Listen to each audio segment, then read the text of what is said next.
Okay, today we're going to take apart a Can-Am Renegade 07, the secondary and the primary clutch. Okay, so first thing you want to do is take off your floorboard. There will be 2 bolts here, a couple bolts in the fender, and my back fender is not on here yet. You don't have to take it all the way off. Just take the bolts out of the fender for the floorboard, pull the floorboard out. Then there's going to be about, I think there's 8 bolts around. Take your case off. You will then want to take the belt off your primary or your secondary here. You find one of these holes is threaded. You can see it. You might have to pick it out. A little bit of mud if you get mud in yours like mine. I got to make a new kit, snorkel kit, but I think it's an 8 by 50 millimeter bolt. It has to be threaded all the way. When you thread it in there, it will expand this secondary. You'll be easily able to take off the belt. Now don't quote me on the 8 by 50, but I know it has to be threaded all the way at least 50 millimeters. If you can find a 60, I think those are even better. Okay, so once you got the belt off, then you want to take this bolt out. You can use a 3/4, or I think it's an 18 millimeter. Hit it with an impact. You'll have to go about like a half a turn, just to where it starts spinning. Don't go too far, because sometimes this clutch, it'd be stuck like that to where it's not on the bolt all the way. So you have to hit it with a rubber mallet until it follows the bolt that far, and then you just simply hold pressure to your clutch and remove the bolt all the way.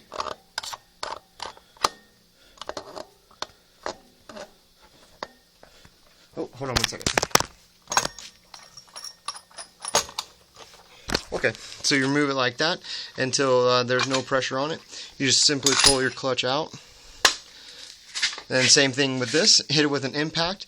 Make sure that the clutch is coming with the bolt, that there's no gap in between the washer and the clutch here, because this one's under a lot of pressure. This one, the primary, not so much. You can do this one almost by hand by holding the pressure.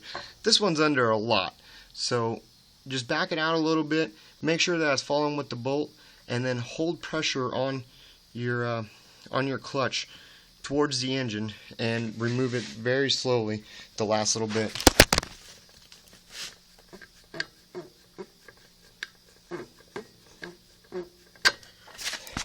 Okay, till it pops loose like that.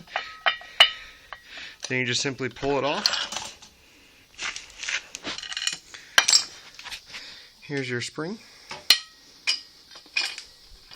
Okay, so here's the helix. This goes bad a lot on 800s. I've been reading, and that's just a shaft out of the secondary. Don't worry about that. That usually come with it when you pull your secondary out.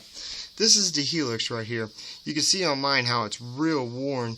Not so much on this side, but real worn on the other side, and it causes a lot of problems. I've been reading online, so this is the part that I have to fix on mine. It's only about 60 bucks, so you want to check this if you're doing anything to your clutches, like changing springs. That's what this video is for. But if your helix looks like this, you need to replace it also. You want to look on the secondary here. See, you can see mine's worn a little bit. I don't think there's no issues with that. But now you'd be able to change your springs, whatever, and put it back on.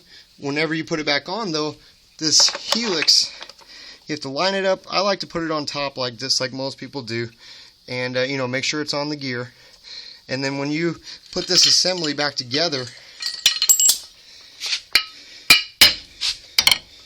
you have to make sure that this opening is at the same place at this one, so you can slide them together.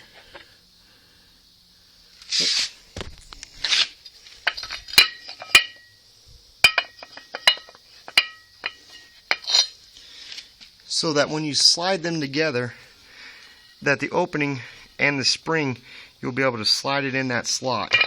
I'll show you. Oops. Now you can't really see. Sorry about that. But yeah, it's going to be hard to put the secondary back in, especially if you're upgrading the spring. I mean, you're going to need some help doing that one. That's a 2-man job. And here's your primary. Oops. There's 2 washers on this bolt. Make sure you don't lose either one of them. Okay. You simply just slide this out. You want to check all of your weights. Make sure that there's no wear on them, that they move freely. Clean this out real good. This is where you can change weights. If you can only do in sets like 2, like you can replace these 2 with heavier ones or lighter ones, or you can do 3 by doing this one, and this one, okay, and you can do 4 by doing these 2 and these 2. You can't do 5, but you can do 2, 3, 4, and all of them. So that's just a little heads up for that. I'll make another video later. When you're checking your clutch, make sure that all these rollers are nice and smooth. It's not pitted any. You want to be able to move them real easily. Clean this out with brake cleaner and this should be good to go. Also, check your slider shoes here. These little plastic pieces keep the clutch moving up and down real well so that it's not chattering against each other. If you hear real chattering in your clutch, you might need to replace them. If you don't have any plastic pieces on here, then you need to replace them. They're only like 50 bucks. So if you're doing spring kits, you might as well replace them. See, here's one that's missing. I just dropped it on the ground. But yeah, you want to check out for that. And then you just change your spring out here, if that's what you're doing.